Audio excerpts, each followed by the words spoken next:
Bienvenida a Eduardo López, exministro de Energía y Minas y CEO de Certepec. Buenos días, Eduardo. Bienvenido. Janet, muy buenos días. Bueno, quisiera analizar con usted qué es lo que está pasando con el precio de petróleo a raíz de el brote de coronavirus. ¿Por qué baja el precio de petróleo? ¿Qué es lo que les asusta?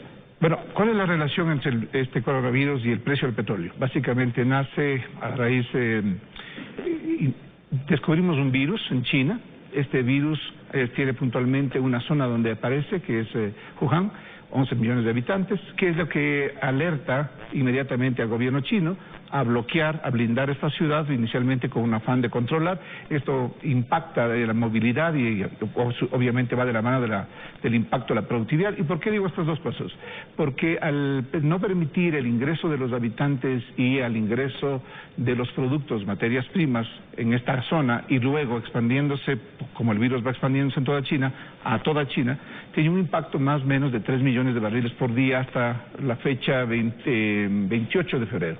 Entonces, por esa razón, al ser China en este caso el mayor importador de petróleo, más o menos 14 millones de barriles por día, al no consumir 3 millones de barriles por día por esta situación de salubridad, ¿qué es lo que sucede? Que los que estamos vendiendo y los que vendemos petróleo a esos mercados, nos vemos afectados porque hay menos demanda del petróleo.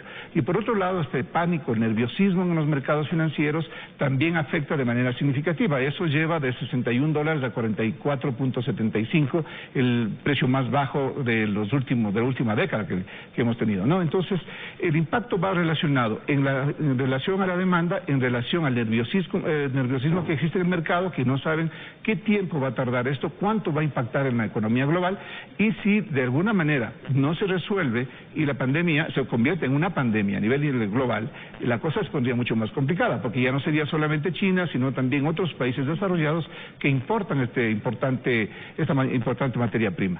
Eso de un lado, ¿no? El precio de referencia del petróleo con el que se basa el crudo ecuatoriano tuvo un pequeño incremento en el último mes. ¿Por qué? Hay dos razones. La primera, porque los bancos centrales anuncian que que reducirían sus tasas de interés para estimular la economía, e incluso la Reserva Federal de Estados Unidos, un medio punto porcentual, por un lado. De otro lado, creo que el mercado bursátil está entendiendo de que efectivamente están tomando medidas, están tomando acciones en China. Se ha hablado que en China ha crecido en menos porcentaje que, por ejemplo, Corea del Sur, los contaminados, los ciudadanos que están contaminados. Hay 530 casos en Corea del Sur frente a 130 casos en China. Entonces, eso también le da... No olvidemos que el mercado, la bolsa, Wall Street, funciona en base a las percepciones, a las proyecciones y básicamente a cómo ve que se está comportando y cómo está actuando los mercados. ¿Cómo ve esta decisión de la Reserva Federal norteamericana de bajar en medio punto? Es positiva, por supuesto. ¿Va a impactar positivamente? Es positiva, pero no es suficiente. Lo que va a ser suficiente y lo que va a permitir realmente lograr repuntar el precio es cuando del lado de los laboratorios, de las farmacéuticas, que por un momento yo creo que allí donde se va a centrar incluso contradictoriamente, grandes ganancias porque se están vendiendo productos que se requieren para protección de la salud, y por otro lado, el momento que descubran la vacuna, efectivamente va a cambiar el escenario de pánico. No olvidemos que estos pánicos, estos nerviosismos se generan mientras esté en la noticia, y la noticia va a bajar cuando la cantidad de personas reduzcan de manera significativa que se están contaminando y las personas que están contaminadas estén recuperando su salud. Entonces, tiene que ver con el nerviosismo del mercado, tiene que ver con la demanda que hoy por hoy está generando, la poca demanda de esta materia prima, y obviamente esto está impactando no solamente al petróleo. En el caso de Ecuador, el petróleo; en el caso de Perú, el cobre. Entonces, todos los países emergentes que exportan materia prima, estos commodities, están siendo afectados. Hay otras bolsas que están ganando, por ejemplo el oro ha repuntado de manera significativa. Entonces, estos capitales que migran, que están buscando refugios donde ir, migran desde los commodities que están siendo afectados a commodities que hoy día están tomando valor. Otra propuesta es por parte de la Organización de Países Petroleros, OPEP, y dice que hay que reducir en 1 millón de barriles la producción diaria. Ya, pero esto va a ser positivo. El ministro bin Abdulaziz bin Salam ha mencionado que para esta fecha, entre hoy y mañana, ha convocado más bien que habrá una reunión del OPEC, y está invitando a Rusia también que se incorpore como un país amigo del OPEC, que reduzcan en 1.5 millones de barriles. Esto sí va a ayudar, pero de un lado reduce la cuota de producción, pero por otro lado también tenemos que ver países como los nuestros. No requieren, y enhorabuena que no estamos ya como parte de la OPEP, porque lo que requiere el Ecuador, y hablando puntualmente del país, es incrementar de manera significativa la producción. ¿Por qué? Porque si tenemos un problema de caída de ingresos, tenemos que compensar por la vía de volumen, tal como ha funcionado la economía china.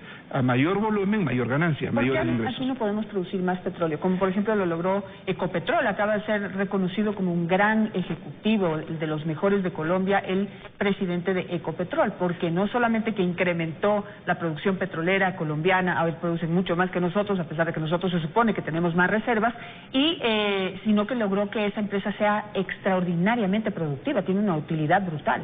Déjeme darle dos datos. El año 2005 nosotros teníamos 5.000 millones de barriles de reservas y el plan era llegar a 1 millón de barriles al 2012. Colombia apenas tenía 1.500 millones de reservas y llegó el año 2012 a celebrar su primer millón. En contrario, Ecuador cayó a 515.000. A la actualidad, al día de hoy, 1.600 millones de reservas en Colombia y con una producción de 860.000 barriles. Ecuador, con 2.100 millones, produce 543.000 barriles. ¿Qué ha sucedido en todo este tiempo, estos 15 años? Ha sucedido que nos cerramos, que pensamos que el Estado tiene que jugar un rol único, no hemos creado mecanismos y estímulos suficientes para, de alguna manera, estimular la participación de empresas pequeñas, de empresas medianas y de las grandes empresas, dividir al país, de alguna manera, en áreas de 5.000, 20.000, 30.000, 50.000 hectáreas y más, basados en tres cosas. Por un lado, empresas que tengan muy buenas prácticas, empresas que tengan tecnología y empresas que tengan un alto componente de responsabilidad social, buenas prácticas socioambientales. Entonces, si nosotros logramos incorporar un modelo atractivo suficientemente para que vengan estas inversiones, y también en paralelo vamos conversando, dialogando con las comunidades, con los actores sociales, mostrando y legitimando de la enorme necesidad de aprovechar estos recursos, porque si no lo hacemos hoy, mañana van a perder valor.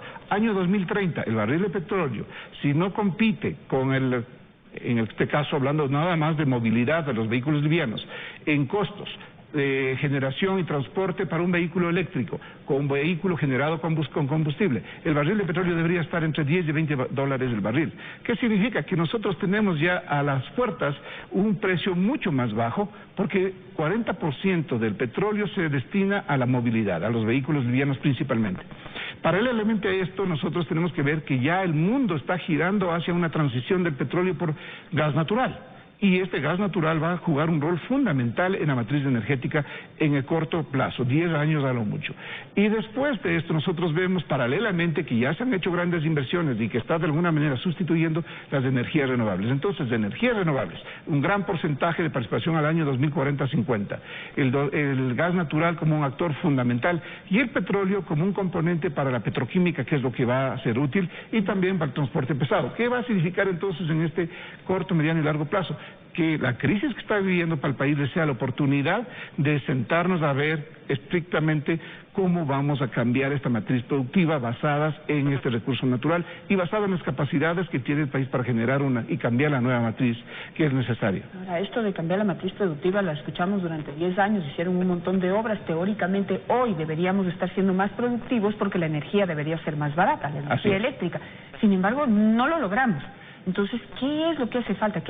No me digan que otra vez es decisión política nada más, porque lo demás ya está ahí. Aquí hay varios errores, y hay que decirlo tal cual. El error primero es no haber diseñado una política de Estado como país, me refiero, no como gobierno, porque eso es un problema, de que los gobiernos llegan a cada 4 años y inauguran un nuevo país, ¿no? Entonces, cuando no tenemos una política de Estado de 30, 40 años, entonces están obligados a venir a diseñar políticas públicas coyunturales, temporales, lo que dura el gobierno. Nos requerimos como país jugar un rol fundamental y ver cómo incorporamos en ese rol fundamental de desarrollo productivo competitivo de país a los industriales, a los que generamos industria, innovación, desarrollo, a la academia, a los sectores políticos. ¿Por qué? Porque cuando ellos, cualquiera de esos partidos, mañana asumen el poder, tienen que saber que hay una agenda básica mínima de 20, 30 años, tal cual fue el acuerdo y el Pacto Moncloa en España en su momento, tal cual ha sido el desarrollo productivo de Corea del Sur después de haber sido una economía devastada y la más endeudada en los años 50, hoy es una de las economías más prósperas entre entre las 10 economías más prosperadas del mundo. Igual caso de Noruega. Noruega era un país de los 70 cuando descubre sus grandes reservas en el Mar del Norte. Prácticamente cambia la vida de sus ciudadanos y hoy de $3,000 per cápita tienen $75,000 per cápita por habitante. Entonces, si no diseñamos este plan donde nos incorporamos las industrias, donde vamos a apostar a la innovación, al desarrollo, donde vamos a ver un modelo que sea suficientemente atractivo para el inversionista nacional y para el inversionista extranjero. Igual seguridad jurídica para los dos, porque las dos partes están invirtiendo y apostando al país. Y necesitamos estabilidad y seguridad y garantías y que van a respetar lo que ya hemos hecho por el país. Hemos invertido en tecnología, en procesos, en normas, de tal manera que genera un encadenamiento productivo, porque la academia también va a proveer de profesionales competitivos y bien formados para esa industria, y de tal forma que los líderes políticos también se incorporan para que en sus planes de gobierno y desarrollo, cuando ellos asuman el poder, también entiendan que hay una agenda a continuar. Cómo construir el Ecuador del 2030 al 2040 y el 2050. Eso es lo que nos urge y ahora. Ese es, digamos, es lo ideal, pero ¿con qué se ha topado usted? ¿Es una realidad? La realidad es que no estamos siendo respetuosos con los que sí hemos apostado al país, al desarrollo industrial, al desarrollo productivo. Mire el caso, Ecuador está mirado desde Transparencia Internacional como un país altamente corrupto, en el puesto 93. Pero entre todas esas cosas negativas de Certecpe, nuestra industria hoy acaba de ser nominada por el Research Institute como una de las empresas más éticas del mundo.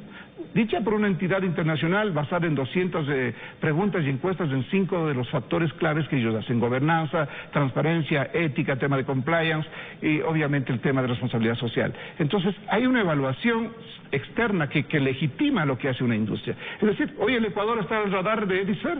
¿Por qué? Porque hay una industria que sí lo ha puesto, sí se apostó a hacer las cosas de manera correcta, a invertir, a innovar, patentar, desarrollar tecnologías y también ir de la mano de las buenas prácticas. ¿Cómo el país no puede hacer algo similar? O sea, si hiciéramos lo mismo, con esta misma visión de Estado, de país, pues estaríamos en otros niveles, estaríamos estaríamos en el modelo de Israel, estaríamos en el modelo de desarrollo coreano o noruego.